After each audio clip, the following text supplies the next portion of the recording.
ওম নমো ভগবতে বাসুদেবায়।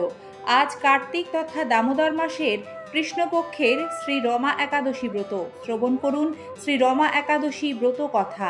একদিন যুধিষ্ঠির মহারাজ পরমেশ্বর ভগবান শ্রীকৃষ্ণকে বললেন, হে জনার্দন, কার্তিক মাসে কৃষ্ণপক্ষের একাদশীর নাম ও মাহাত্ম্য কৃপা করে আমায় বলুন।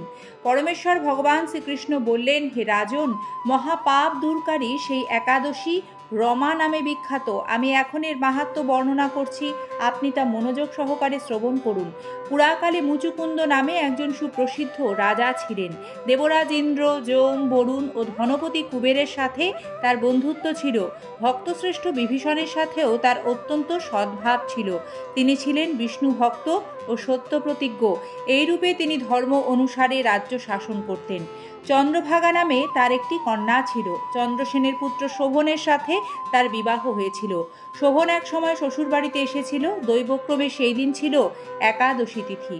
স্বামীকে দেখে পতিপরায়ণ চন্দ্রভাগা মনে মনে চিন্তা করতে লাগলো, হে ভগবান, আমার স্বামী অত্যন্ত দুর্বল, তিনি ক্ষুধা সহ্য করতে পারেন না। এই রাজ্যে আমার পিতার শাসন খুবই কঠোর। দশমীর দিন তিনি নাগারা বাজিয়ে ঘোষণা করে দিয়েছেন যে একাদশীর দিনে আহার নিষিদ্ধ। আমি এখন কি করব? রাজার নিষেধাজ্ঞা শুনে শোভন তার প্রিয়তমা পত্নীকে বলল, হে প্রিয়ে, এখন আমার কি কর্তব্য তা আমাকে বলো। উত্তরে রাজকন্যা বলল, হে স্বামী, আজ এই গৃহে এমনকি এই রাজ্যের কোথাও কেউ আহার করবে না। মানুষের কথা তো দূরে থাকুক, পশুরা পর্যন্ত অন্ন জল মাত্র গ্রহণ করবে না। হে নাথ, যদি তুমি এ থেকে পরিত্রাণ চাও তবে নিজ গৃহে প্রত্যাবর্তন করো। এখানে আহার করলে তুমি সকলের নিন্দাভাজন হবে এবং আমার পিতাও ক্ষুব্ধ হবেন। এখন বিশেষভাবে বিচার করে যা ভালো হয় তুমি তাই করো। সাধ্বী স্ত্রীর এই কথা শুনে শোভন বলল, হে প্রিয়ে, তুমি ঠিকই বলেছ, কিন্তু আমি গৃহে যাব না, এখানে থেকে একাদশী ব্রত পালন করব। ভাগ্যে যা লেখা আছে তা অবশ্যই ঘটবে। এইভাবে শোভন ব্রত পালনে বদ্ধপরিকর হলেন। সমস্ত দিন অতিক্রান্ত হয়ে রাত্রি শুরু হলো। বৈষ্ণবদের কাছে সেই রাত্রি সত্যি আনন্দকর, কিন্তু শোভনের পক্ষে তা ছিল বড়ই দুঃখদায়ক। কেননা ক্ষুধা তৃষ্ণায় সে ক্রমে দুর্বল হয়ে পড়ল। এভাবে রাত্রি অতিবাহিত হলে সূর্যোদয় কালে তার মৃত্যু হলো। রাজা মুচুকুন্দ সাড়ম্বরে তার শবদাহ কার্য সুসম্পন্ন করলেন। চন্দ্রভাগা স্বামীর অন্ত্যেষ্টিক্রিয়া সমাপ্ত করে পিতার আদেশে পিতৃগৃহেই বাস করতে লাগল। কালক্রমে রমা একাদশী ব্রত প্রভাবে শোভন মন্দারচল শিখরে অনুপম সৌন্দর্য বিশিষ্ট এক রমণীয় দেবপুরী প্রাপ্ত হলেন। এক সময় মুচুকুন্দপুরে সোমশর্মা নামে এক ব্রাহ্মণ তীর্থ ভ্রমণ করতে করতে সেখানে উপস্থিত হলেন। সেখানে রত্নমণ্ডিত বিচিত্র স্ফটিক খচিত সিংহাসনে রত্নালঙ্কারে ভূষিত রাজা শোভনকে তিনি দেখতে পেলেন। গন্ধর্ব ও অপ্সরাগণ দ্বারা নানা উপাচারে সেখানে তিনি পূজিত হচ্ছিলেন। রাজা মুচুকুন্দের জামাতা রূপে ব্রাহ্মণ তাকে চিনতে পেরে তার কাছে গেলেন।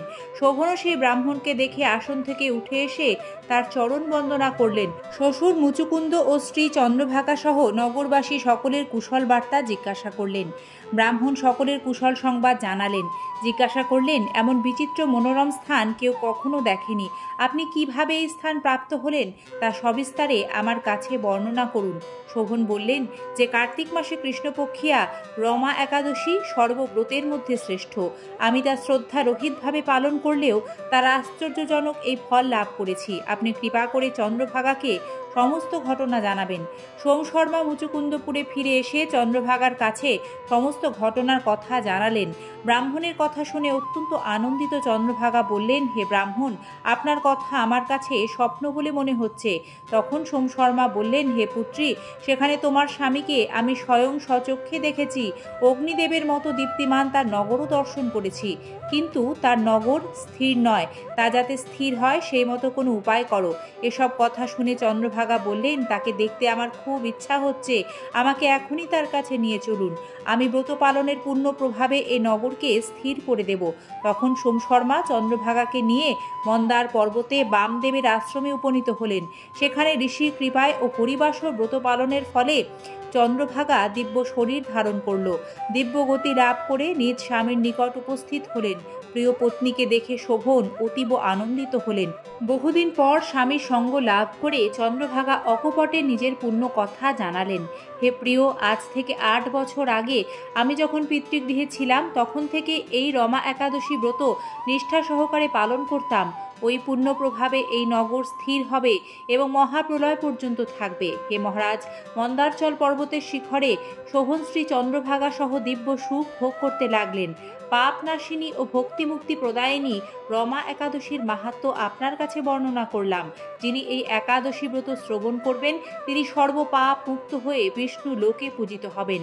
জয় শ্রী রমা একাদশী তিথি কি জয়। জয় শ্রীকৃষ্ণ। রাধে রাধে। আপনাদের সকলকে জানাই মহামহিমান্বিত দামোদর মাসে কৃষ্ণপক্ষের শ্রী রমা একাদশীর কৃষ্ণময় শুভেচ্ছা। আজ এ পর্যন্তই। কৃষ্ণকৃপায় সকলের মঙ্গল হোক। আজকের এই ব্রতকথাটি সম্পূর্ণ শ্রবণ করার জন্য সকল সম্মানীয় দর্শক শ্রোতা বন্ধুকে জানাই আন্তরিক ধন্যবাদ ও বিনম্র শ্রদ্ধা।